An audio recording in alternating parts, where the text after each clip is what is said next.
Hello student. तो आज के लेक्चर में हम देखते हैं कि कैसे हम मीले मशीन से हम मोरे मशीन में कन्वर्जन करेंगे। तो आप देख सकते हैं कि यहाँ पर एक मीले मशीन का एग्जाम्पल है, आपको डायग्राम मेंशन है।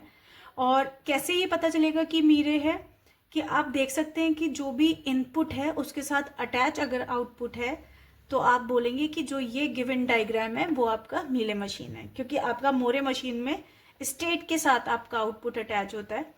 और अगर हम बात करें मीले मशीन में तो वो इनपुट के साथ आपका आउटपुट अटैच होता है। ठीक है, तो चलिए हम स्टार्ट करते हैं। तो यहाँ पर मैंने अभी थोड़ा सा टाइम सेविंग की वजह से डायरेक्टली आपकी टेबल बना ली है। तो बेसिकली यहाँ पे हो क्या रहा है कि आपकी स्टेट्स हैं, तो आप देख सकते हैं Q0, Q1, Q2 and Q3 आपकी स्टेट मेंशन है। और फॉर इनपुट ए पर आपकी क्या स्टेट पर आप मूव कर रहे हैं, सारी स्टेट पर, और क्या उसके करस्पॉन्डेंस आपका आउटपुट आ रहा है। तो आप देखेंगे कि Q0 स्टेट आपकी इनिशियल स्टेट है और वहां पर आप ए लेकर कौन से स्टेट में पहुंच रहे हैं, Q2 स्टेट पर पहुंच रहे हैं, और आउटपुट क्या है 1। ठीक है, सिमिलरली Q0 पर अगर आप बी लेकर आप कहां जा रहे हैं, Q3 स्टेट पर, और जो आउटपुट है वो है आपका 0। ठीक है, अब आप चेक करते हैं Q1 स्टेट पर। Q1 स्टेट पर ए लेकर आप कहां आ रहे हैं, Q0 पर, और आउटपुट क्या है 0। Q1 पर बी लेकर आप Q1 पे ही आ रहे हैं और आउटपुट है आपका 1।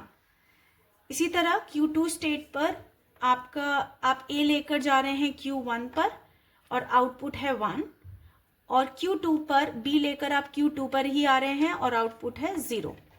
ठीक है, इसके बाद Q3 पर चेक करते हैं। Q3 पर आपका ए लेकर आप जा रहे हैं Q2 पर और आउटपुट है 0, और Q3 पर बी लेकर आप जा रहे हैं Q0 पर और आउटपुट है 1।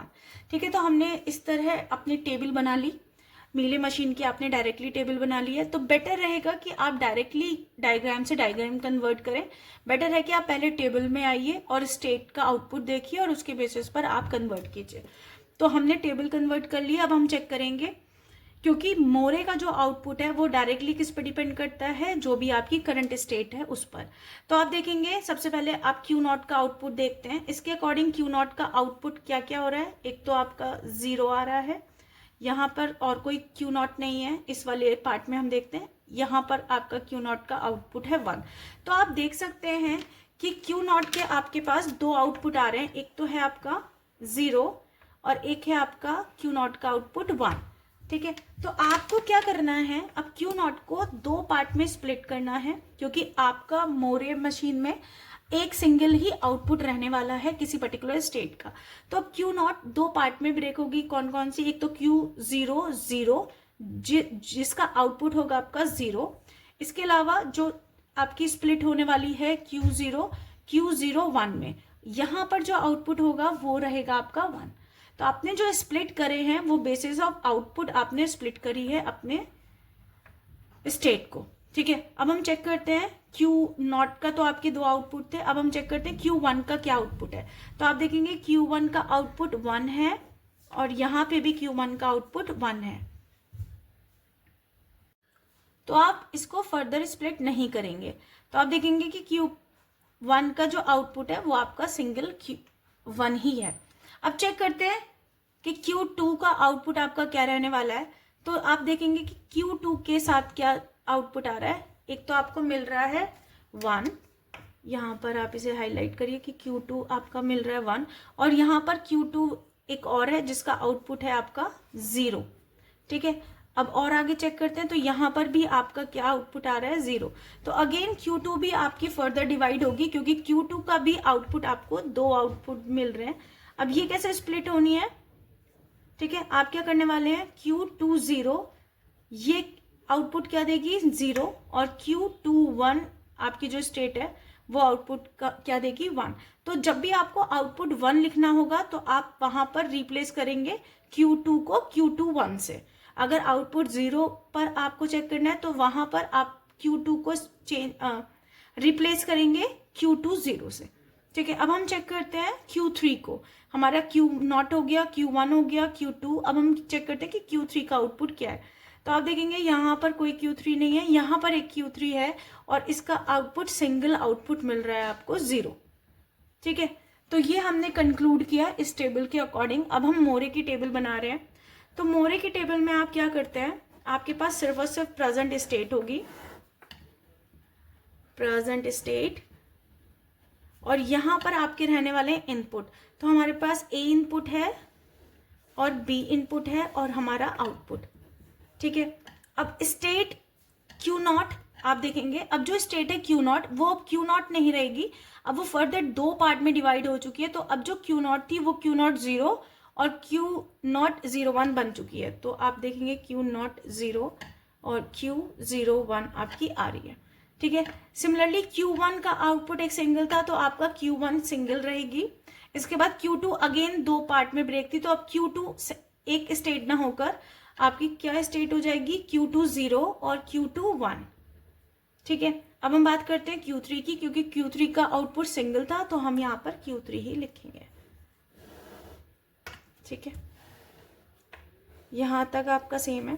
अब क्या है, मोरे का जो आउटपुट है, मोरे मशीन में जो आउटपुट डिपेंड करता है वो सिर्फ आपकी करंट स्टेट पर डिपेंड करता है। तो आप देखेंगे कि Q00 का आउटपुट क्या था, 0। Q01 का आउटपुट क्या था, 1। आप यहां से भी चेक कर सकते हैं, Q00 का आउटपुट है 0, Q01 का आउटपुट है 1, Q1 का आउटपुट है 1, Q20 का आउटपुट है 0, Q21 का आउटपुट है 1 और Q3 का आउटपुट है 0, ठीक है। तो आपके जो भी स्टेट के आउटपुट हैं आप डायरेक्टली लिख दीजिए। अब हम चेक करते हैं मूव्स आपके क्या क्या होंगे। तो आप देखेंगे कि Q0 पर आपने जब A लिया था तो आपने कहाँ पे मूव किया था, Q2 पर। लेकिन अब आप देखेंगे कि Q2 सिंगल स्टेट नहीं है, तो अब Q2 0 और Q2 1 है, ठीक है। अब आपको इनमें से कौन सी स्टेट लिखनी है वो डिपेंड करेगा कि Q2 किससे एसोसिएट आउटपुट क्या है, ठीक है। तो Q2 आप देखेंगे 1 से एसोसिएट है, तो जो आपको आउटपुट 1 दे रहा है, Q2 की स्टेट आपको जो 1 आउटपुट दे रही है वो स्टेट आप यहाँ पर रिप्लेस करेंगे। तो आपको पता है कि Q2 1 आपको आउटपुट 1 देगा, तो मैंने यहाँ पर रिप्लेस किया Q2 1 से। सिमिलरली Q01 भी पार्ट ऑफ Q0 है, तो हम यहाँ पर भी आप क्या लिखने वाले हैं, Q2 1, क्योंकि स्टेट आपकी सेम है, Q0 के मूव्स आपके सेम रहेंगे।